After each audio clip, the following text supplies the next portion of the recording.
Hello, everybody. Welcome back to another episode of E&Ftv. Today, we're joined by the brilliant Ali Powell, who's the founder and MD of Commercial Acceleration.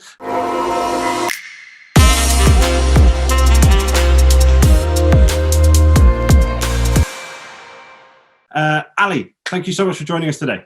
Hello. Yeah, really pleased to be here. Thanks for having me.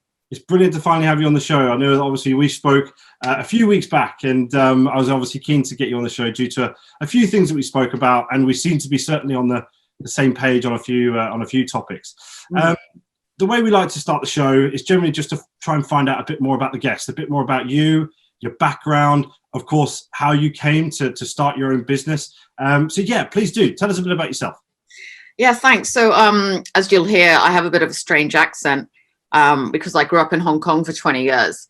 So I'm quite international, and that really started my love affair with hotels, because we have amazing hotels out there. We did a school trip to the Peninsula Hotel, which just started my love and adoration for the hospitality sector. So yes, I've had a very international upbringing, but I've worked in the hospitality and leisure segment for about 25 years.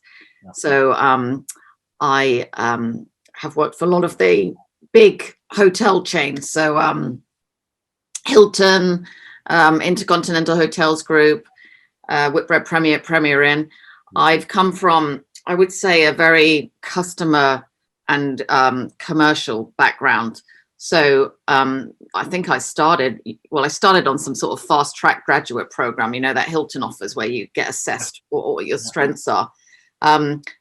And from there, we always knew my strength was in understanding the customer and then applying that commercially. So I'm very data driven. Yeah. I think that's really the foundation for being able to make good commercial decisions. And so I've had lots of roles in business analysis, intelligence, sales, marketing, revenue, all under this umbrella of what I'll call commercial that we'll talk about. But my last corporate roles was in for Fitness First, who's owned by the private equity Oaktree. I was their chief commercial officer, and then helped them win this Turnaround of the Decade award. And then I went on to another one of their brands called Pegasus, who do luxury retirement living. And I've held these roles of chief commercial officer, which I love, because it's just really about driving growth, all based on, again, knowing the customer and the right commercials. And that always led me on to now doing my own thing, if you like, where I can go and help lots of different companies and businesses to grow and scale. Definitely. It's great to obviously see people coming from these sort of large corporate businesses, starting their own businesses, and then going off and almost coming into their own. I can imagine that your journey personally is the way you do things, the way that you project yourself, and also the way that you conduct business. It is sort of almost, you've molded it over a long period of time from all these different skills and all these different teams. Yeah, absolutely. It's a journey. I was quite fortunate that I knew from an early age I wanted to do something in corporate world, something in business management. Whereas I know a lot of people, they sort of come to that later. But so for myself, I then could just sort of head in that way, commercially and business wise. And I also know what I like in terms of, I like things to do with people and making people happy, which is the core of these service businesses that I've been fortunate to work with. Yeah, it actually sort of very nicely actually brings me on to my first question to yourself, and it's certainly from your perspective, because I've been seeing a lot of posts from yourself in terms of going out and actually talking to people in the industry, and talking about not new ways of working, but the ways that people could be working to generate business and sort of focus on that customer journey, as you've so rightly said. So I suppose from your perspective, what could hotels be doing right now to engage and sort of generate or increase that sort of revenue, but also improve the customer journey? I mean, what can we be doing at the moment? Yeah, absolutely. So yeah, I'm all about driving revenue. And like you say, at the moment, a lot of people just need to survive and thrive. And then we're looking at more strategic, longer term game plans. But yes, for the right now, if I could talk about some of the things that I'm usually going to Yeah. help people in. So if I start with firstly about existing customers instead of new.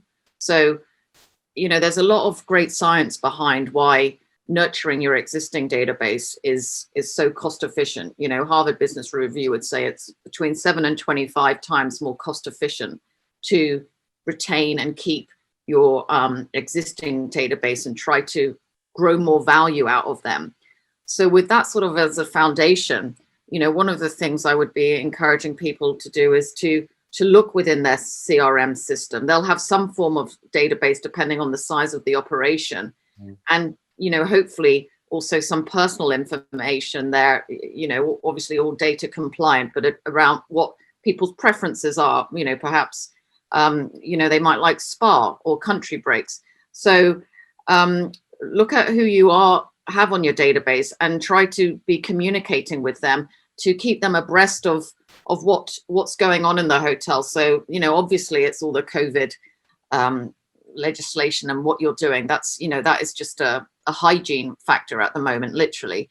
But then it's other ways to engage them as, first of all, your people that have already been there and they need less convincing in terms of new customers to, put on specific offers for them. So, in when I worked in gyms, I think, what's good about me advising in hotels is I've been to other sectors, so you can pull on best practices.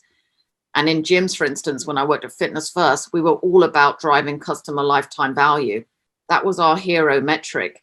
And that's all about, if you think of a gym membership, which is, say, typically 18 months, it's all about trying to get that to 22 months or something and get more revenue along the way. So, there's great products gyms offers, like personal trainers and stuff. They can be, £50 a session. So with gyms, you're always thinking long relationships. And with hotels, that's what I would always so be thinking is, how well do you understand your current database? Do you know who are the 20% that make up your 80%? Are you finding ways to keep them coming back? Is your loyalty program fit for purpose? I mean, that's a whole show in itself, around now what happens with less, visit frequency and how you can dial up some of that other brand stuff to make sure they still book through you and directly through you. But so yeah, one would be around retain and nurture your database. Yeah. A second thing I would like to call out would be around increasing your average revenue per spend. So how do you do more with less? At the moment, that's everything. We've got minimum capacity. We're being imposed by the government. So that means that every person, every customer that comes in, you've got to really try and optimize that, get the most value out of them. And, some of my pet peeves is the lack of upselling and cross-selling going on. Yeah. So, I have to say, unfortunately, in about 90% of cases, and I'm always out and about, you'll see on my videos, I'm just seeing order takers. I'm not seeing any like real occasion moments to upsell and cross-sell. So, upselling is trying to sell like a sort of higher value equivalent similar product, whereas so it could be a large glass of wine instead of a small glass of wine. And cross-selling will be sort of complementary items. So like if you're having a steak, you might want a nice red wine, Pinot Noir or something. And it can apply to food and beverage. It can apply in rooms being sold sweets versus whatever. And there's so much money sitting on the table, millions, if that people are missing out on through not just training their staff effectively to give them the right tools to do this, and even sometimes putting incentives in place just to drive the revenue. Yeah, no, completely. I was actually having a chat with a gentleman a few weeks ago regarding the upsell perspective. And he was sort of very much focused on that element of hospitality and why, asking very openly why it's not been a thing. And I, being from a very much a consumer point of view, I've always had it with airlines. You know, you book your flight with Royal Brunei, and a few weeks or I think a month before my flight, I get an email to say, hey, do you want to bid for an upgrade? And it's a way for me as a customer to be more involved in my booking, that experience. But also the airline is potentially going to make more money from simply getting somebody to bid for something.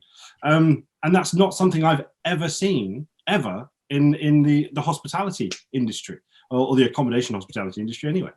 And like you said, it's about, especially now when we're pressing reset, it's about resetting those assumptions. Mm-hmm. So like you say, how do we know that if you then, say your same example, sent a promotional email saying, hey, great news, we've got our fabulous royal suite going here, for £80, would you like to do that?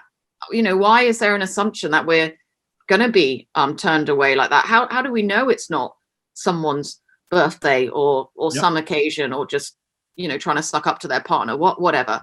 I say just taking out those assumptions and knowing that it actually makes it easier sometimes to bundle these packages together. Completely.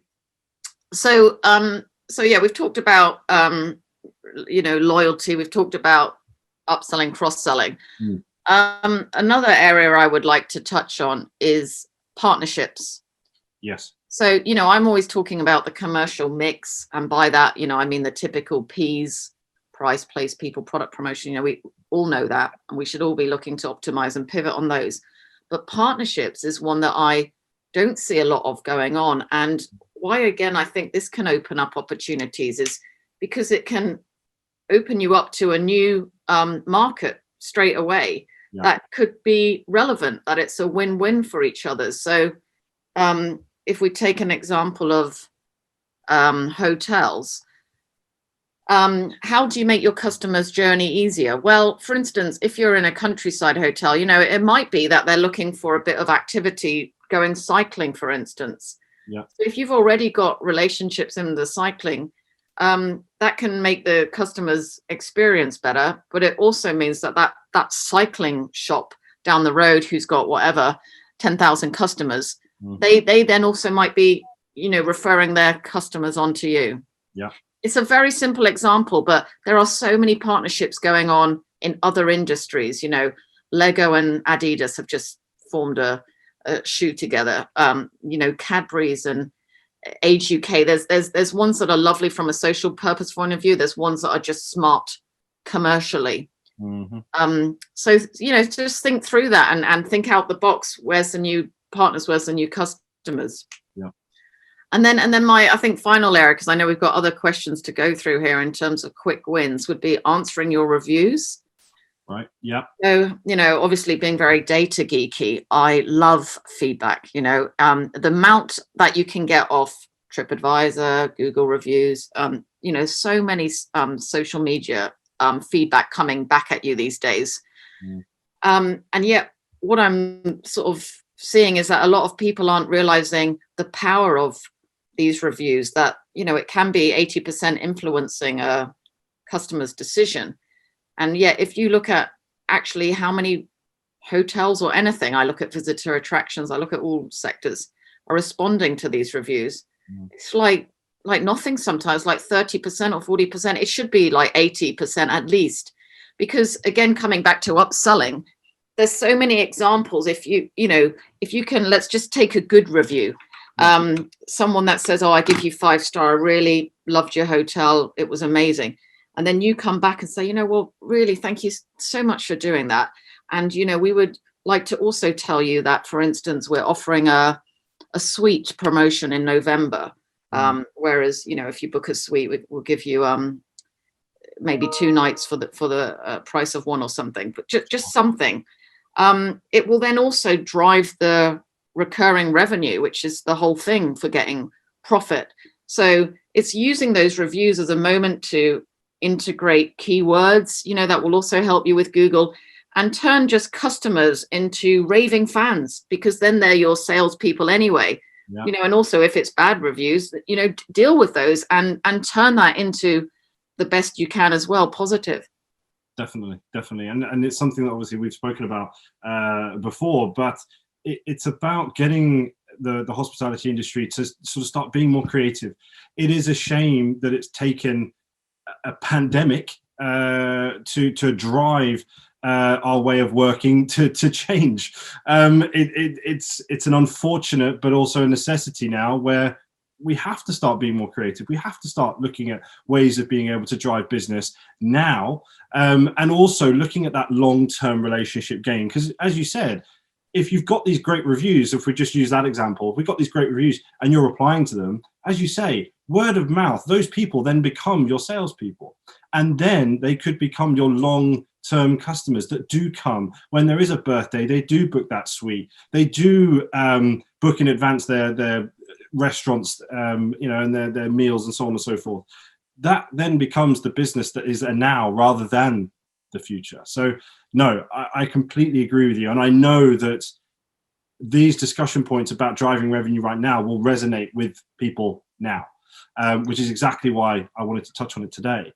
The next question is actually regarding a post that I saw that you did relatively recently. And it was all around the commercial function. So sales and marketing, should they be in the same team? I think the question was. And that's something I think that our audience, I think, would love to hear your perspective on, especially with your background, your varied background in terms of not only hospitality, but in other sort of commercial businesses as well. Sales and marketing, should they be in the same team? But I would go a little step further and say, where would revenue sit? Would they sit above and manage that sort of team? Would they sit alongside them? What, from your perspective, what does that look like? Yeah, so brilliant topic. Like I said, really on point. I will say my summary would be it should all be one united, Yep. Which is why like I said, I've specifically chosen a title of commercial, Yep. and I see others, commercial directors, all that. That's the same thinking as my chief commercial officer is. It's about growth. It's trying to get away from silos. And like I said, I've had 25 years of coming up in these different structures where you've got the tension, particularly with sales and marketing. Let's talk about that one first, about sales saying, oh, you don't give me enough leads, your leads are rubbish. And then marketing say, well, you don't do anything with my leads, you don't follow up. It's and we're in all of that playground stuff. Whereas, yes, if it's all around so common metrics of growth. So it's around customer lifetime value, or it's around, driving revenue per customer, or it's around shortening the sales life cycle. Then these are common metrics. So yeah, I would put sales, marketing, revenue in the same bucket. And when you say sales, marketing, and remember, there's so many parts that come under that. That includes brand, it includes CRM for me, it includes the digital part that really makes that whole end-to-end customer journey. Yep. From acquisition, service, retention, and the follow-up, all work seamlessly. Mm-hmm. I think, again, it's this hot topic at the moment. Getting rid of the silos is something that we've been talking about very heavily since this whole pandemic started. I think it just drove an opportunity for this discussion to be amplified. And more people have been talking about it. And I couldn't agree more. And I do think that it has become this necessity for the future of the commercial function, only because these teams are getting smaller. Expertise is going to be stretched, and people do need to understand, and that communication element between the functions, between sales, marketing, and revenue, needs to be stronger than ever. Now, this silo way of working, I do believe, and I think I'm not the only one who believes this, but is archaic. It's not the way the future looks. And I think if more businesses start to address that, either if they've already have, fantastic, but if they haven't, then they need to now more than ever. Totally, because you've got great minds throughout, if you're all working on a common thing, and it's all about, playing to people's strengths as well, but if you're working together in a complementary way, you'll pull each other up. I mean, if I give you like a typical example in the current world that I face, so like say a product, say that's a bit commoditized. So hotels is, well, how do you stand out at the moment? How do you, push through just being another one? Because differentiation, and having that competitive edge is really important. Yeah. Well, you say before they might have said, oh, well, that's the brand person's job, or that's the marketing to sort of say, well, how are we going to stand out? But, that's just an example where actually other people in the organization, they're on the ground as well, hearing what really stands out. So, for instance, sales, they're on the ground hearing, the feedback from the customers about what they want. So, it could be an idea around, I'm just going to make things up now, but relevant to the hotel industry that I've seen. So let's stand out through offering hot cookies when we have an arrival. That can come from anyone, but it is something to do with differentiation, which is more purely a marketing thing. But it's just about the business. Other hotels, there's one in Los Angeles. They've just put in a popsicle hotline, which sounds funny. You just ring the when you're sunbathing, and I need popsicles now, and they come. That is driving people just to want to come to experience this, this thing called the surprise instead of just the basics. And literally just this morning, I got an email from, I think it was Alexander Hotels, and they've been very creative, I have to say, with going really for this family market in half term. So we're all going to be wanting the market half term. We all know the trends are staycations, domestic, but they've obviously taken a lot of creativity, and they've talked about like how they've involved kids in their research before they formulated these packages. So they've got some great things going on that kids probably, put their 2 pence in, whether they want pony rides or they want these sort of games. And they're calling like contact the family fairy now, and their email is a family fairy or something. I mean, it's just brilliant. It's just really like, okay, well, maybe I'll go there. And that's what I also think is let everybody revisit how you're going to punch through at the moment. Let everybody be looking at competitors about what's out there at the moment and how do you cut through. Yeah, I think again, it's that creative piece, isn't it? It's looking at how you used to do things and how we're going to go forward to get that business over our competitors. And it's those that are getting a bit more imaginative in the way that they're doing things that will drive that business. It is just as simple as that. Now, that actually brings me on to my final question to yourself, and it's all about sort of, in fact, driving business. You've been creating, or you have created now, a program, and it'd be great for our audience to hear a bit more about what you've been doing and what you've created to actually help your clients and potential clients going forward. Yeah, absolutely. Thanks. So yeah, my business now is called Commercial Acceleration. So, does what it says on the tin, is I am about accelerating your business, fast track your business through growth and business development. So yes, I have now launched this product called Profit Max, and that is a way of identifying and delivering on profit opportunities. So it's a very quick 6-step process. If I just tell you what those steps are, and they all draw into my strengths of the customer and the commercial. So step 1, you start with analyzing. So I'll come in and I'll look at internal and external data to get a feel of what's going on, what's the opportunities here, what's the problem. Step 2 is diagnosis. So like a doctor, I will score every commercial lever out of 5. So you've got your people, price, product, place, promotion, to say where is the opportunity to grow here. And we will discuss that. And then that leads you on naturally to step 3, which is the opportunity phase, where we can just put them in like a matrix to say, do we want either the quick wins, the low hanging fruit, like some of those things we've talked about. Let's just get on with upselling and cross-selling training. Let's just get on with putting an event on. Let's just get on with putting an office use package in our hotels. Quick wins to medium-term things. It could be something more about refurbishment or product, and long-term. And then after that comes the plan. Is step 4 is mapping that out, 6 months, 12 months, a strategic game plan, Yeah. so that you do things in the right order, and you know, make the most of every opportunity. And then step 5 will be implementation.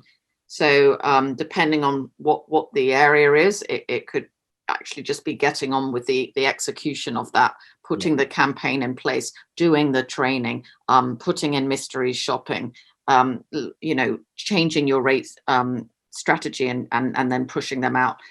So that's step 5. And then step 6 is a constant review to tweak and improve and measure. Fantastic. I think So, yeah. what I'll do, just for our audience, so just so they can do a bit of digging and do a bit of research, and if it's something they'd be interested in, I'll pop that link below, just so they can obviously have a look at that. Guys, just so you know as well, Ali's actually got a brilliant YouTube channel that is updated, I believe, weekly. She's very active, and also very active with regards to sort of comic posts on LinkedIn as well.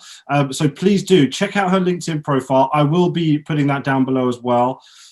And please do tell us what your thoughts are on what you believe driving revenue now would look like, how improving that sort of customer focus as well, how that ultimately drives business, but also that long-term relationship. So please do. I know that Ali and I would love to hear your thoughts. Ali, thank you so much for taking the time out of your busy schedule to join us today. I know that obviously I've wanted to get you on for a little while, so thank you very much for taking the time out. Yeah, pleasure. Been great. Yeah, anytime. Guys, check out who's on next week's episode now.